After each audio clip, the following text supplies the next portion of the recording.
Estamos aqui de novo na TV UFG, somos o Centro de Estudos Brasileiros e hoje nós temos de novo a honra, o prazer de receber um jovem que está dando o que falar no mundo e depois de ter rodado o mundo, saindo de Goiânia, está aqui conosco, nos dando esse prazer, essa honra, é o Benk, dos Bugarins.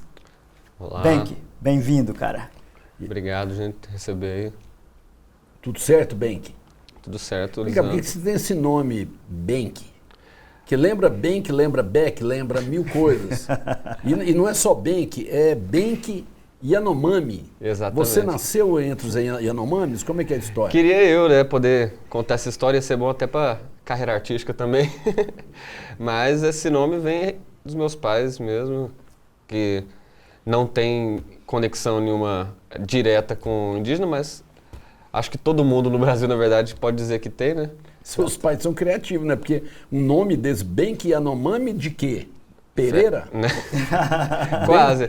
Ferraz da Cunha de Souza Teixeira. É o nome ainda. Benk Yanomami. Ferraz da Cunha. Aristocrata, o cara. De Souza Teixeira. Olha, caramba, parece o nome do Dom Pedro Benk, I. ele acabou de dizer que é coisa dos pais dele. E o pai do Benk é o Ferraz, técnico administrativo da UFG, com uma larga contribuição justamente nessa coisa que nós estamos fazendo aqui. Vídeo. Então, tá aqui, Benk, o pai dele está aqui. O pai dele está aqui. O seu pai nós é não íamos empresário? falar agora não, mas já falamos. Meu pai, ele... É seu empresário? Ele ainda não. Porque ele tem cara de empresário ali para você. Né? Ele tem a postura, ele ajuda. Ele chega fazendo a pinta de empresário e assusta quem está por perto ali. Bem, mas me fala uma coisa. Para o pessoal ficar sabendo, muita gente já sabe, mas para um público maior, não é? Até mais adulto, que não acompanha bem a cena pop rock. Como é que surgiu os Bugarins? A gente surgiu no Instituto Federal de Goiás. Eu conheci o Ali Dinho. no centro, na 75, Isso, no no antigo Popular. Cefet, Escola Técnica. Isso. A gente pegou ali na volta do curso técnico integrado, né? Durante um período não tinha mais ensino médio lá, e aí, acho que em 2007 voltou esse ensino médio com o curso técnico integrado, então era aquele ensino médio de 4 anos, mais longo, e eu fiz parte da primeira turma de música, um curso que agora tem até licenciatura lá também, tem até superior. Então, aí estava entrando um monte de jovem ali com uns 14, 15 anos para fazer ensino médio, para estudar música, outros para estudar eletrônica, aquela coisa. E foi lá que eu conheci o Dinho, que é o vocalista da banda, com quem eu compus as primeiras músicas. Depois entrou o Rafael, que é o baixista, e o Hans, que era o baterista da primeira formação. Depois saiu e o Inayan Bentroudo entrou na banda para tocar bateria. O Inayan, que já também circulava pela cena independente já, acho que há mais de década já, pelo Macaco Bong, que era uma banda instrumental. De Cuiabá? O Inayan é de Cuiabá? Isso, ele é do Macaco Bong. Macaco Bong. Tocou com o Gil, exatamente. Nós fizemos aqui com a música no campo, Macaco Bong e Gilberto Gil. Exato, cara, foi o primeiro show que eu vi dele, na verdade, foi esse. Olha só. Do Inayan, né? Então a primeira vez que eu o vi no palco foi tocando com o Gil. Que louco, cara. Sempre conta essa história também. Então o Bugarins começou lá no IF, não como banda mesmo. Eu, nesse período de estágio que a gente tinha que fazer para concluir o curso, comecei a trabalhar no estúdio de gravação. E aí foi que eu me interessei por, enfim, por essa parte de produção musical mesmo. E aí chamei o Dinho pra gente gravar essas composições que a gente tinha lá em casa, com o equipamento que eu tinha, pegando coisa emprestada da escola que minha mãe tem, aqui no Balneário, aqui perto do campus. Tudo com equipamento emprestado mesmo, microfone, a mesa de som, ligando tudo no computador que meu pai usava também para editar os vídeos dele também, exato.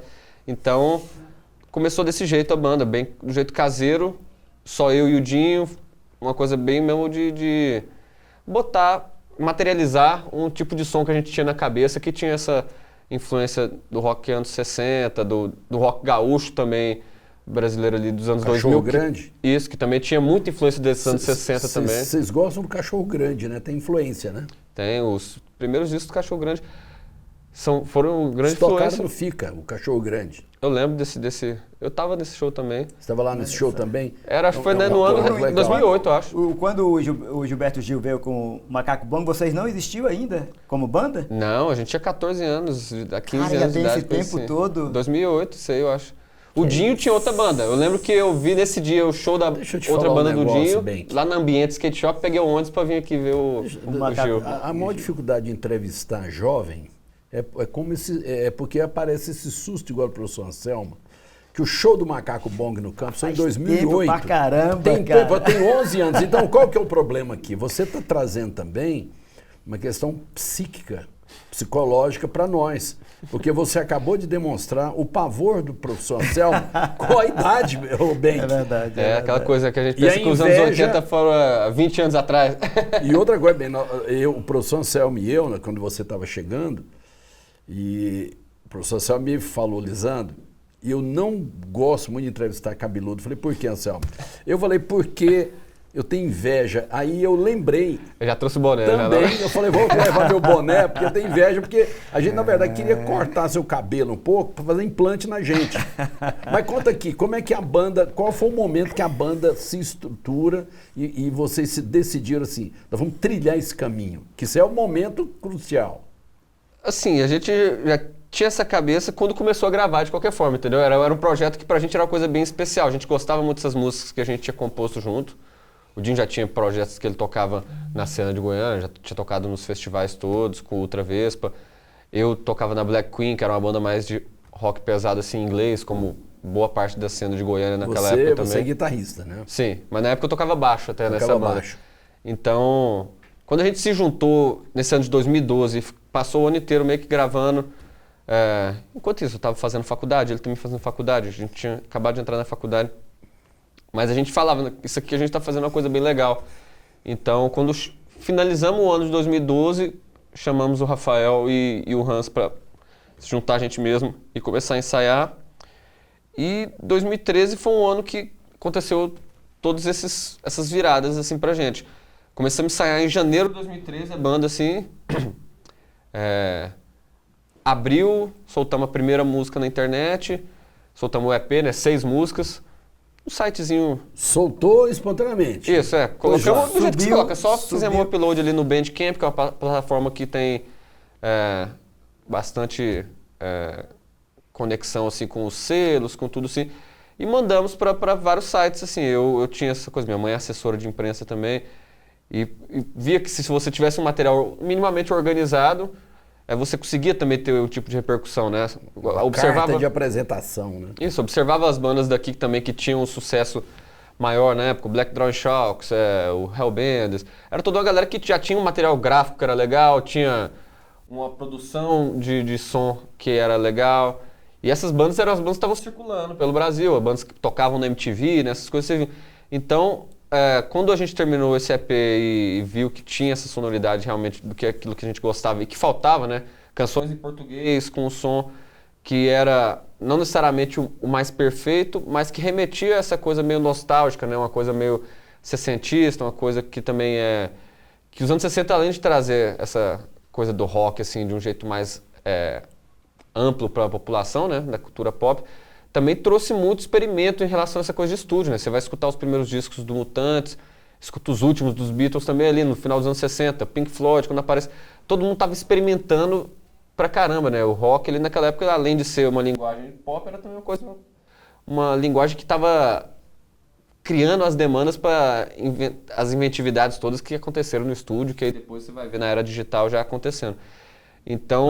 Benck, desculpa, mas nesse momento aí você já tinha esse acúmulo de informação? Você e o Dinho já tinham esse acúmulo de informação? Já tinha todo esse cenário? De como entrar nesse terreno? Tinha o acúmulo do ponto de vista de ouvinte, de conhecer essas bandas, eu acho que mais trabalho. Pelo fato de como eu não tinha nenhuma banda minha, um projeto meu mesmo, e eu via muito de fora, né? Fiz esse curso de música no Cefet ali por 4 anos e não tinha uma banda, não tinha um projeto meu. Musical, não? Sim, era curso de teoria música clássica mesmo, né? É. Sim, fazer violão Você clássico. Solfeja, tudo. Sim. Hoje em dia não tanto porque eu parei de praticar isso, mas viajei com o coral do Cefet por anos. Estudei com o Felipe Valoz, violão clássico também. Valoz que acompanha o Chico Afra também. Hoje vocês vão pelas cifras. Hoje a gente compõe as nossas coisas, né? A gente mal tem tempo assim mesmo de ir atrás dessas coisas. Lógico que se parar pra... Eu não dou conta de pegar e ler e tocar automaticamente como consegui um dia, né? Na época que a gente estava estudando isso mesmo de verdade, mas entendo, consigo ler. semi-analfabeto. Nós trouxemos o Vitor No aqui do Hellbenders. Sim. E agora ele fez uma opção diferente, ele foi pra música clássica. Exato. Tá Ele a gente já acontecendo, encontrou cara. várias vezes. Ele já foi show nosso em Berlim, show nosso em Londres. Ele sempre tá pelo mundo e E encontra com a também, gente. como você, é filho de servidores da UFG. Também. Agora, De um me diz servidor. uma coisa. Bom, e aí nesse momento vocês começam e mandam o material. Aonde é que dá o segundo salto Isso. que alguém descobrir? Nesse momento a gente está mandando para sites.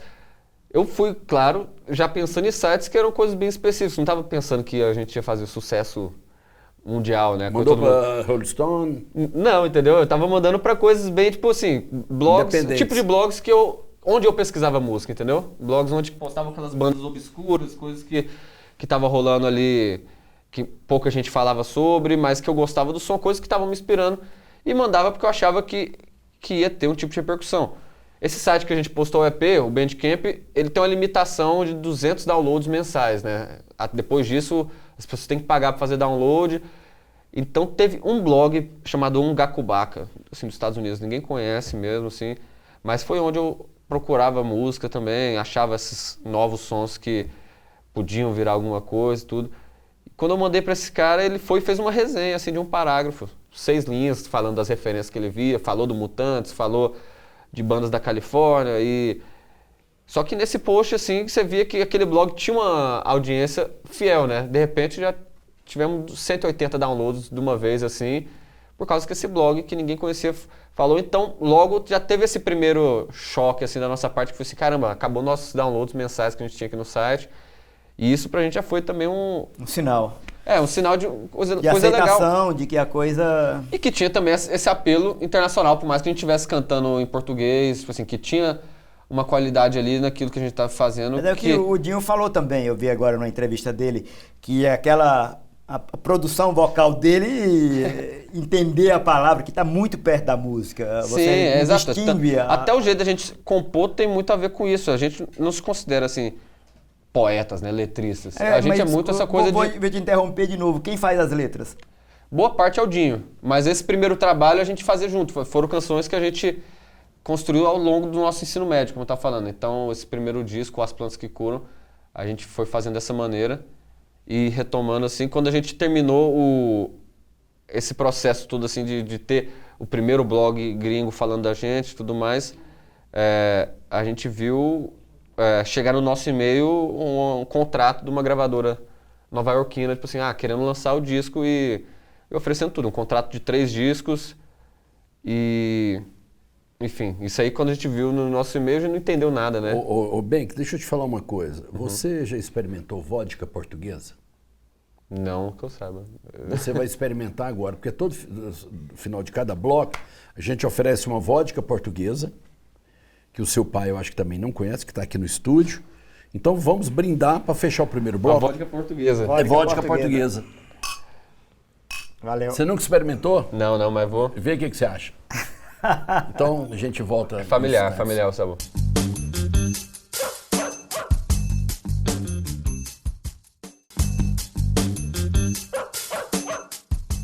Olha aí, voltamos aqui com o seu programa predileto da TV Goiana em geral.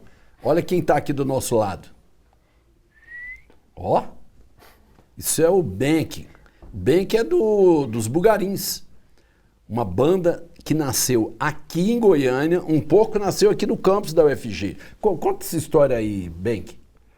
O Dinho, o seu encontro com o Dinho. A gente se encontrou no IF ali, né, que eu estava falando aqui, mas o campus aqui tem um papel importante porque 2012 foi o ano que a gente tinha saído do IF, então o Dinho cursava História, eu entrei na musicoterapia aqui e esse ano foi o ano que a gente estava gravando as músicas do Bugarins.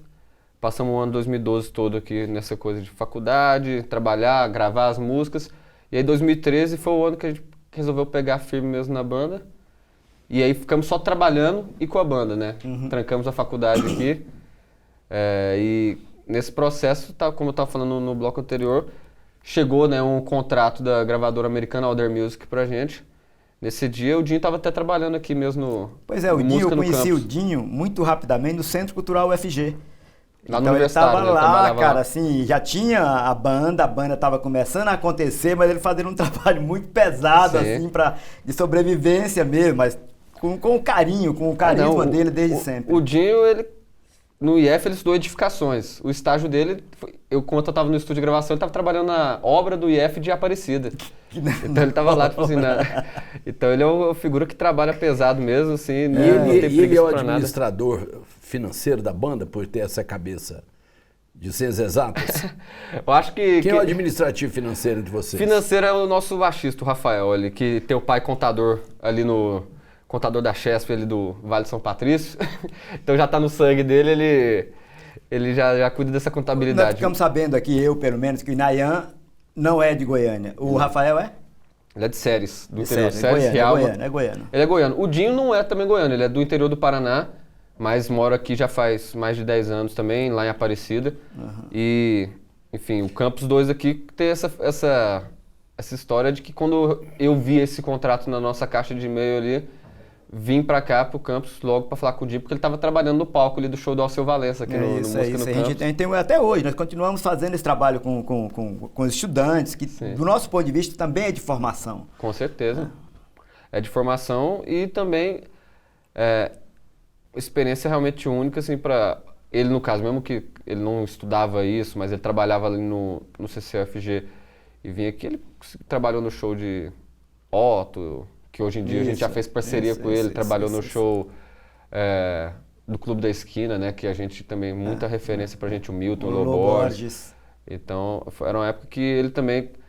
Todo esse nosso know-how de palco e de sonoridade, coisa que a gente foi ter também, assim, pra saber se resolver ao vivo, como a gente também entrou em várias turnês gigantes, também, assim, no início da banda já fora e, obviamente, a gente não tinha condição de ter um técnico de som, de ter road, de equipe, aquela coisa toda bem na guerrilha mesmo.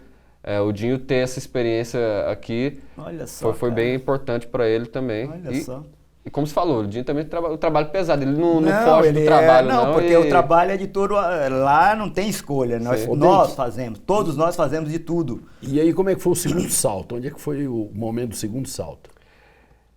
Essa coisa do contrato chegou pra gente e a gente resolveu encarar, né? Falou, não, beleza, vamos topar. A gente não entende direito o que isso quer dizer, mas parece coisa boa, né? Ter o disco lançado em vinil, CD, fita cassete. Porque isso tudo acontece lá fora ainda como um mercado grande, assim, né? Ainda existem lojas de discos espalhadas pelas cidades, existem gravadoras que ainda estão investindo, mesmo que não tanto quanto antigamente, mas ainda existe um mercado assim que faz sentido para eles, tanto que fez sentido para eles investirem na gente. E então, isso era maio de 2013, a gente estava fazendo nosso terceiro show, abrindo um dos palcos do Bananada naquele ano, era a primeira banda no Bananada. E tudo estava correndo desse jeito, né? De um jeito legal, mas bem padrão, assim, aqui também no Brasil. E com essa coisa do contrato, a gente já ficou um pouco mais apreensivo, mais pensando no que iria fazer. E outubro a gente fez a primeira turnê no Brasil, né? Indo para Recife, São Paulo. Fizemos vários shows no interior de São Paulo, já com esse anúncio de que teria o disco sendo lançado fora. E aí, de repente, os olhos aqui no Brasil também, na música independente, se voltaram pra gente. Aí também os jornais falaram, o pessoal, tanto da imprensa local quanto também nacional, sai na Folha, sai no Globo.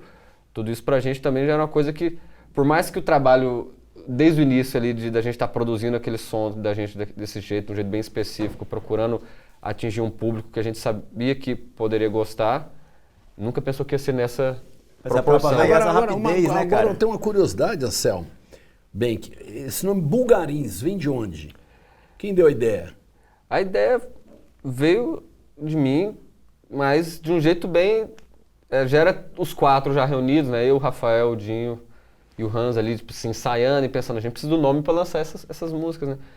E o primeiro nome que apareceu pra gente foi As Plantas que Curam, que é o nome do disco, mas que tinha um rótulo, assim, de uma bebida que minha avó tinha lá, tipo um aguardente medicinal, essas coisas que você acha no mercado de Goiânia, assim, aí tem lá As Plantas que Curam. Isso. E aí virou aquela piada, né, também, né, de tanto com maconha, quanto também, tipo assim, as plantas que curam, né, toda essa coisa, o veganismo, tudo assim. A gente ficou achando engraçado aquele nome, mas também vendo realmente a pureza que aquelas músicas que a gente tinha também, de falar realmente de uma cura mesmo interior, né? E esse nome As Plantas que Curam ficou com a gente, e aí a gente eu resolvi procurar nomes de flores, nomes de coisas que tinham a ver com plantas, para ver o que a gente poderia tirar daquilo. Achei vários nomes de plantas com significados, né? Aí tinha lá afelandra, magnólia, tinha vários nomes assim, todos tinham... E aí tinha essa flor bogarim, que significava amor puro. E essa flor é daqui, de Goiás? É uma flor jasmim. Eu acho que... Minha mãe, ela já viu, acho que aqui em Goiás, não tenho certeza se ela é daqui. Mas não foi o critério da gente, entendeu? Foi mais essa coisa, tipo assim, vamos procurar um nome de plantas que tem um significado. Sonoridade. Bogarins. Sim, não, aí foi meio que essa coisa, o nome já soava interessante, bogarim, que é só com O, a flor. Então, eu cheguei com esse viés mais sessentista quase, né? Os bogarins, a minha ideia era pra ser. E aí nosso baterista, o Hans, na época ele falou assim, não, vou colocar os bogarins, vamos colocar 2 Os, que já fica uma coisa mais moderna, né? E então, isso já também trouxe essa outra coisa, porque virou meio que uma palavra inventada também. O que pra gente foi muito legal também, porque quando você joga no Google também bogarins, o que também é uma coisa bem importante hoje em dia, quando você está também definindo sua identidade, sua marca, tudo mais como assim. Você aparece lá, né? Isso, Não então... Não tem concorrência praticamente. Exato, então virou uma coisa que pra gente, desde o início, é um nome esquisito também. Para os americanos, fica com coisa, bogarins. E booger, em inglês, é tipo, titica de nariz, né? Então vira até também piada também pra eles, essa coisa do booger.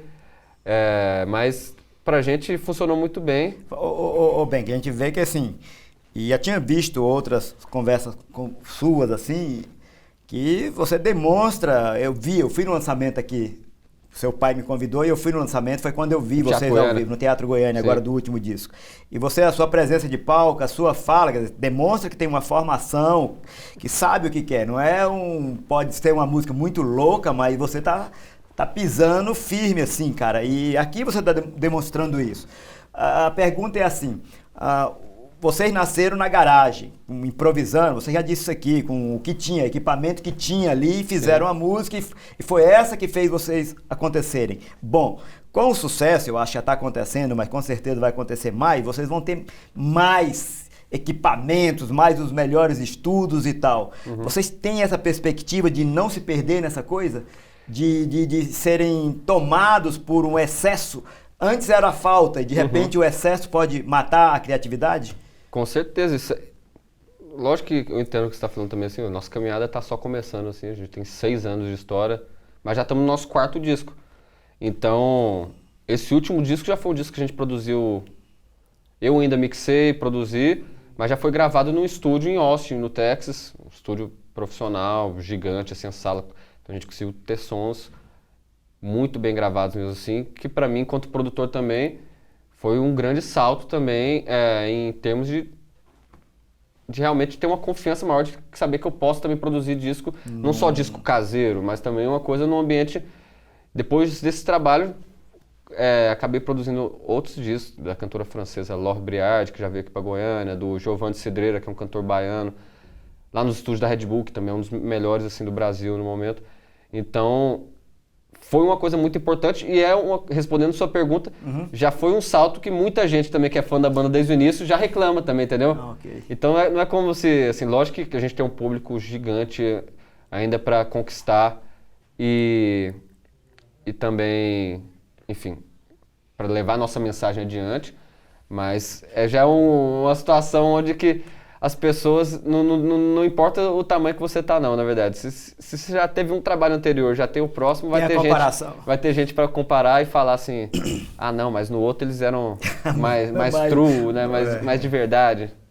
Não, é verdade. E você, a gente já vai brindar de novo pra gente ir pro primeiro bloco, mas já vai colocando na sua cabeça aí o seguinte, na sua opinião, o que é que... por que os Bogarins fizeram sucesso? Já que a gente tem N bandas tentando vir à tona. Pronto. Então a gente vai brindar. Você gostou da primeira parte da vodka portuguesa? Gostei, tem que ir um pouquinho mais devagar. Você já ficou meio assim. Já. Vamos Você lá, viu vamos que lá, você vamos ficou lá, tonto. enrolou as palavras. Você ficou tonto, eu notei.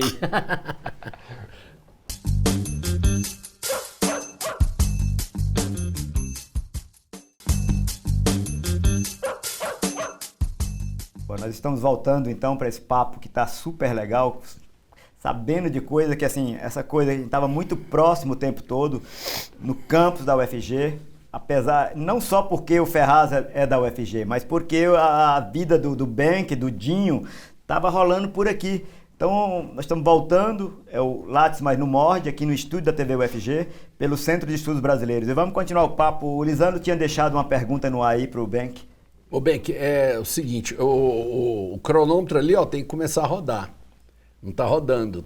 É verdade. Mas não, mas tá gravando. Mas o Vilmar Ferraz, ele também vai ali. Aí, foi. Vai aí, Vilmar. Deixa eu te perguntar uma coisa.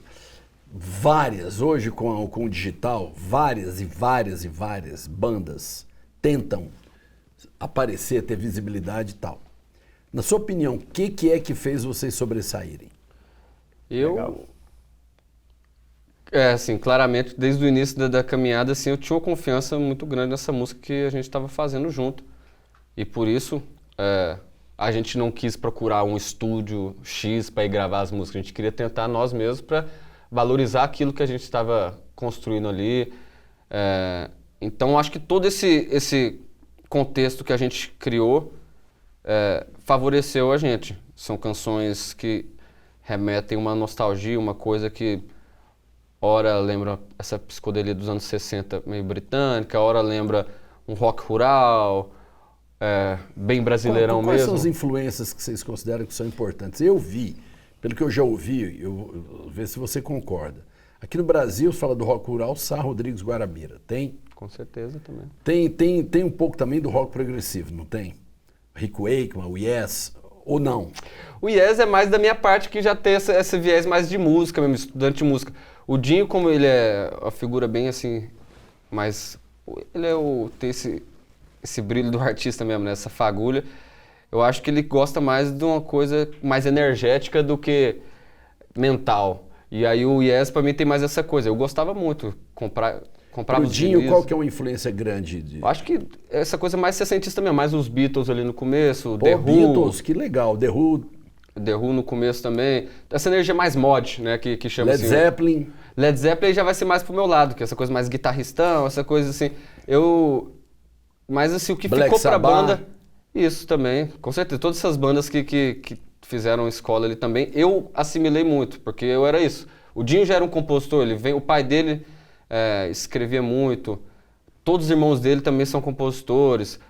Ele foi esse primeiro que apareceu mais assim, nacionalmente, mas ele tinha desde sempre essa coisa de ser um músico para se expressar. Eu já fui esse músico que já fui lá estudar violão clássico, estudar harmonia, estudar teoria.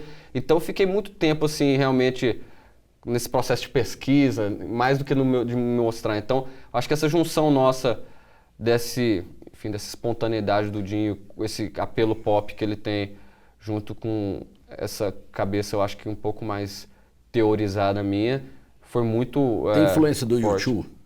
U2, eu acho que nenhum de nós tem. Nenhum. Não. Porque uma vez eu conversei com o Dinho na Bananada e eu brinquei com ele, porque uma pessoa falou assim, cutuca o Dinho, fala que você gostou muito do Bulgarins porque pareceu muito com o U2. Goza nele. Aí eu cheguei nele e falei, poxa, rapaz, eu tô fascinado com vocês, brincando, né? Porque vocês são a encarnação do U2. Ele olhou pra mim e falou assim, U2? U2 quem? U2 quem, né? Bom, agora mais recente, qual que é a influência?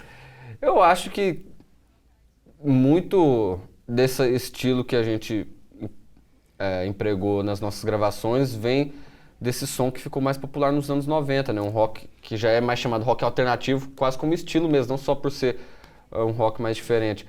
Que aí eu acho que o grande nome é o Nirvana, que foi uma grande banda pop, mas que uma banda pop que trouxe esse som bem sujo mesmo, que pra mim, a gente tem até ali na página do Bulgarins Spotify, eu fiz uma playlist do Nirvana que eu chamo de Beatles com distorção. Pra mim é isso, o Nirvana tinha esse apelo pop que ainda não tinha sido usado no punk assim naquela época, e juntou com uma raiva, né, com um som agressivo, que os fãs do Nirvana, pela primeira vez, os fãs de música pop em geral, eu acho que foram consumir música tosca, gravada com um cara ali, às vezes bêbado, às vezes doidão, ali só ligando um microfone e gravando uma música, e o pessoal escutar aquilo e achar maravilhoso, porque sente a coisa da emoção mesmo, sente... Espontaneidade, né? Isso, e sente esse valor da canção de um jeito que não importa se o violão tá um pouco desafinado ou se a voz Tem saiu um pouco uma aquela energia coisa. sendo trocada. Sim, você vê justamente isso. No momento onde que eu acho que a cultura pop estava ficando já muito pasteurizada, nessa coisa que hoje em dia a gente vê demais na internet, né? Artistas que são do mesmo jeito, músicas que parecem a mesma, seja no sertanejo, no funk, no rap.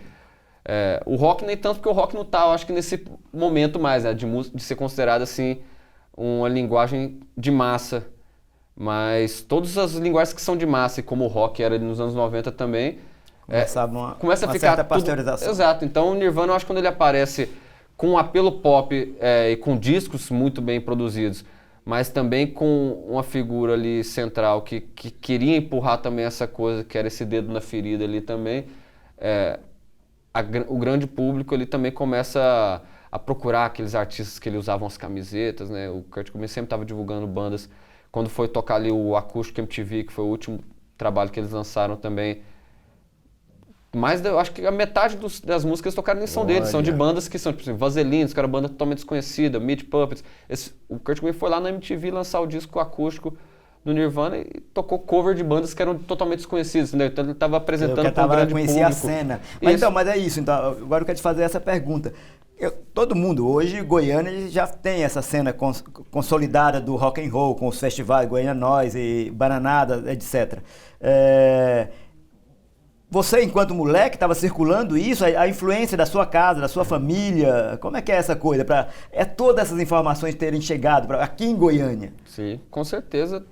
Se a gente não tivesse em Goiânia, eu acho que a Bulgarins não existiria, né? Se eu e o Dinho estivessem na mesma cidade, mas outra cidade, a gente provavelmente não ia ter... Não ia se cruzar de repente. Não ia se cruzar, ou então ele não ia ter esse impulso, porque por mais que a gente se juntou e as coisas fluíram bem para ir para um nível mais alto do que o que a cena apresentava pra gente ali, o Dinho já tinha essa coisa de estar tocando em palcos daqui da cidade já há mais de 4 anos, 5 anos. Ele já estava desenvolvendo, por mais que ele fosse bem tímido e uma pessoa... Enfim, ele já estava desenvolvendo essa coisa de ser um frontman, de ser o cantor de uma banda, de estar tocando em estruturas, às vezes, que são ruins. O cara tem uma consciência da competência, do valor dele, né? Mesmo que não seja de repente elaborada. Sim, mas é isso. Quando você tá se colocando no papel de entreter pessoas, você entende, por mais que você não tá ali falando todo mundo na palminha, mas se você fez um som que é legal, e se você conseguiu ali, percebendo que sua guitarra tá desafinada, terminar a música e o pessoal ainda tá dançando com você, você começa a ter um jogo de cintura que eu acho que é isso que faz também essa coisa do show ao vivo ser tão importante para uma banda de rock, né? Esse momento do ao vivo ser crucial, ainda mais hoje em dia. O ao vivo reforça quando vocês vão pro estúdio, ou o estúdio reforça o ao vivo? No caso do Bulgarinos, acho que as duas coisas acentuam lados diferentes da gente. O ao vivo da gente puxa, eu acho que uma coisa que tem muito mais a ver com essa cena de Goiânia, uma coisa do rock pesado mesmo. A gente toca muito alto para uma banda que é pop também, assim, né? Que circula e que tem um público que canta as músicas. Então, eu lembro quando a gente foi tocar em Paris pela segunda vez, num parque lá, Letrabendo,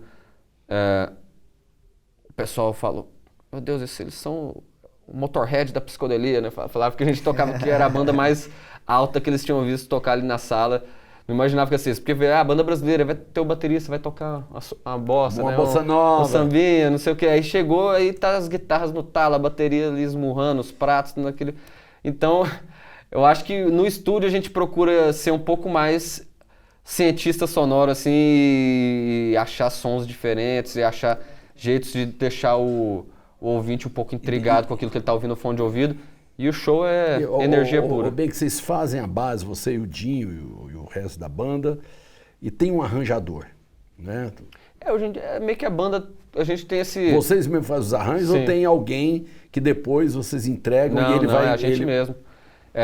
E tem discos que são diferentes, né? Se você vê o As Plantas que Curam, que foi o primeiro disco que a gente gravou em casa, era uma coisa bem caseira, que era, tipo, primeiro a gente gravava um violão da música. Vocês são os produtores. Sim. Vocês mesmos. Sim. Não tem um produtor como o Liminha teve do Titãs. O Benk é produtor de outros grupos. Isso. Você disse isso aqui, não é isso? Exato. É ainda um passo que o Bulgarins ainda, eu acho que vai experimentar, tem entendeu? O seu Trabalhar Liminha, com produto. Liminha, Exato. Titãs, Paralama, babá. Sim. Vocês ainda querem Liminha ter um que veio Liminha. do Mutantes também, né? Do Mutantes. Exato. Vocês ainda querem ter um Liminha, né? Eu acho que era uma coisa que a gente estava renegando até esse momento, mas é agora, a gente tá no nosso quarto disco. Eu acho que esse quarto disco pra gente, o Sombra ou Dúvida, já foi um passo muito grande assim, de produção e de autoprodução também. Eu acho que a gente conseguiu provar muita coisa nesse campo que eu tava falando, de cientista sonoro, que a gente gosta de aplicar no estúdio. Então, acho que para um próximo disco do Bulgarins, isso está realmente no horizonte. Dentro das possibilidades. Ter um produtor de renome que entenda o nosso som, que a gente confie. Porque também depois de 6 anos de estrada, a gente também tem uma confiança naquilo que a gente consegue criar enquanto banda ali no estúdio mesmo, entendeu? Sem precisar. Antes a coisa era um pouco... Tava mais na cabeça, sabe? Então a gente tocava, gravava, mas queria estar ali no computador mexendo tudo para deixar a coisa perfeitamente do jeito que tinha na cabeça.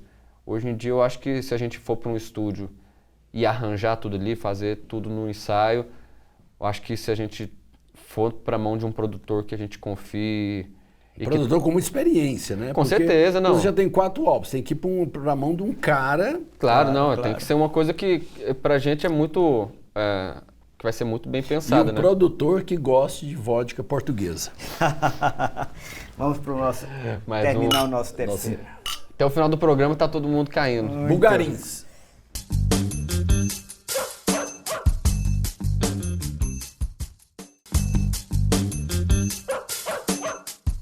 Nós vamos agora para o nosso último bloco. Vou começar os nossos agradecimentos aqui. Primeiro ao Benk, vamos depois agradecer de novo. Benk da banda Bulgarins. Mas queria agradecer de novo aqui o Estúdio UFG, o Fernando que está aqui na câmara hoje, lá dentro no estúdio, lá na máquina, lá o Gesley. Depois temos o Carlos, que é o cara do som.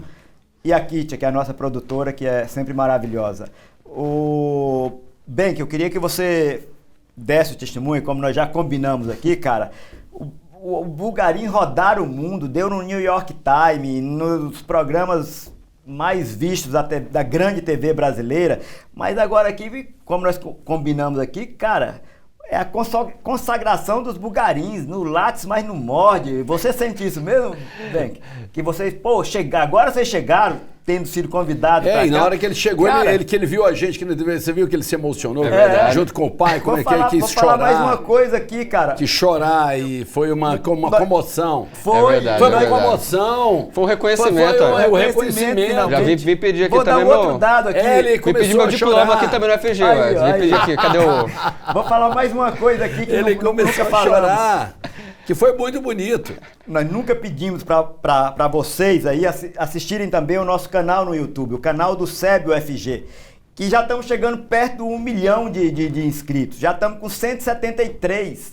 Olha. Semana que vem vamos ter 1 milhão, cara. Agora é jogo rápido.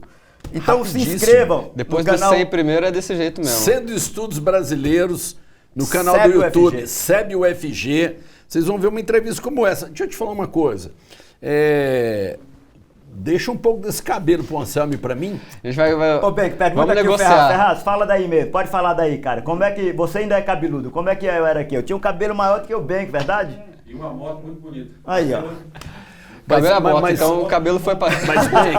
Mas Benk, fala aqui. Vocês consolidaram. Assim, a gente ficou orgulhoso.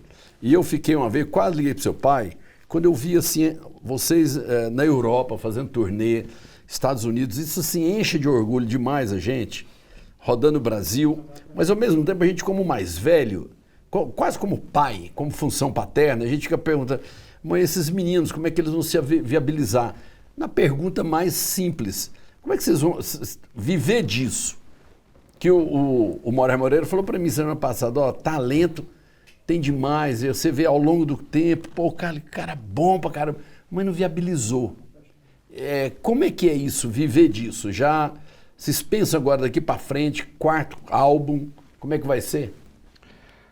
Realmente é uma coisa que necessita uma calma, uma paciência e também um empenho, né? Você tem que estar comprometido e acreditando naquilo que você está fazendo para viabilizar nesse sentido. Tá difícil para todo mundo, né? Não só para artistas, na verdade, sempre foi. Na época das Exato. gravadoras é muito difícil chegar na gravadora. Com certeza, mas assim, hoje em dia com a internet, a grande coisa é que você consegue, para além de chegar num grande público, né, viralizando e tudo mais, você consegue chegar em pequenos nichos, como foi o nosso caso também. A gente chegou num site ali que de repente teve 180 downloads de uma vez, porque o site falou, que é um número muito pequeno, mas esse número foi o que gerou a gravadora chegar na gente e tudo mais. Então, lógico que a gente tem sempre esse pensamento, essa mentalidade de tentar se organizar cada vez mais. A banda vai crescendo, as necessidades dela vai crescendo também, conforme também a gente vai ficando mais velho. Então, você vai também tendo mais necessidade de dinheiro para conseguir fazer todas as suas coisas. Mas, para além disso, tipo assim, hoje em dia, a banda, quando começou ali, fomos para a Europa a primeira vez, era nós 4 e pronto. Hoje em dia, a gente vai fazer um show aqui no Brasil, para além da gente vai ter técnico de PA, vai ter o técnico de monitor, hold, técnico de luz, Começa a ter uma projeção. estrutura. Uma estrutura que, para além de você tem que pagar aquela galera para trabalhar com você, você tem que começar a cobrar as pessoas que te contratam para eles conseguirem pagar aquilo também. Então eles têm que ter a estrutura para você poder levar aquilo. Porque se você não tem o telão no fundo do seu palco, você não vai conseguir fazer o show inteiro que você pensou. Queria te perguntar. Então você tem que ter realmente um jogo de cintura. No nosso caso, como a gente é uma banda que não está na grande mídia, nossa postura não é uma postura agressiva. A gente várias vezes vai estar tocando também numa casa de show muito pequena ali também para 200 pessoas, porque é aquela casa que tem na cidade. Então se a gente vai lá tocar em Londrina, vai tocar no interior de Minas, e a gente não vai tocar na festa agropecuária, não está indo tocar num palcão, muitas vezes o lugar que tem pra gente tocar, a casa de show que recebe shows de rock ou recebe shows de bandas autorais mesmo, essas casas são pequenas e aí não dá pra você querer também, tipo assim, forçar a barra de uma estrutura que você não tá conseguindo também. Então, eu acho que tem que ter tudo isso, tanto uma calma pra você conseguir gerir essa relação pessoal com seus sócios ali, né? Você ter também uma noção de que quem tá trabalhando pra você tá trabalhando pra você também. Então, você tem que estar com tudo organizado e também estar organizado para você não estar também colocando os seus funcionários, o técnico de luz, o técnico de som, numa posição que vai fazer às vezes aquela pessoa que está apostando com você, fazendo aquele cachê um pouco mais barato para poder estar com você ali, fazer seu show melhor. Você está colocando ele às vezes numa situação desconfortável, você está colocando ele para dormir em qualquer lugar, ou então deixou ele muito tempo sem comer porque a passagem de som emendou com o show e tudo mais. Então é um monte de questões assim que você tem que ir conseguindo equilibrar, administrar. Agora, bem, deixa eu te fazer uma pergunta. A gente nota cada vez mais que tem um conceito surgindo que não é de ouvir música, ver música. Por causa do YouTube, principalmente. Então, você vai nos shows, isso já existia, mas cada vez mais os shows têm projeção de imagens. Que é uma ideia de que a banda está ali, mas é a banda que, principalmente os jovens, bem jovens e até adolescentes, eles estão se acostumando a ver música. No sentido de ouvir, mas ver. Tá? Eles não conseguem, muitas vezes, igual minha filha, né, que mora lá em São Paulo, super fã de vocês, conhece vocês, ela fala que hoje ela já tem uma dificuldade ela relacionar a música sem ela estar vendo o clipe, não é? Sem estar vendo a imagem. E isso vocês têm essa preocupação também de levar imagem? Tem também. Principalmente nessa questão do show ao vivo, né? O nosso show mesmo foi tomar um outro corpo depois que a gente foi adicionar as projeções. Hoje em dia o Gabriel Rolim, que faz umas projeções, ele também leva câmeras, então vai estar filmando a gente ao vivo, então a coisa vai tomando uma proporção, às vezes, que é grandiosa também pro público ali, né? Tem um caráter meio épico.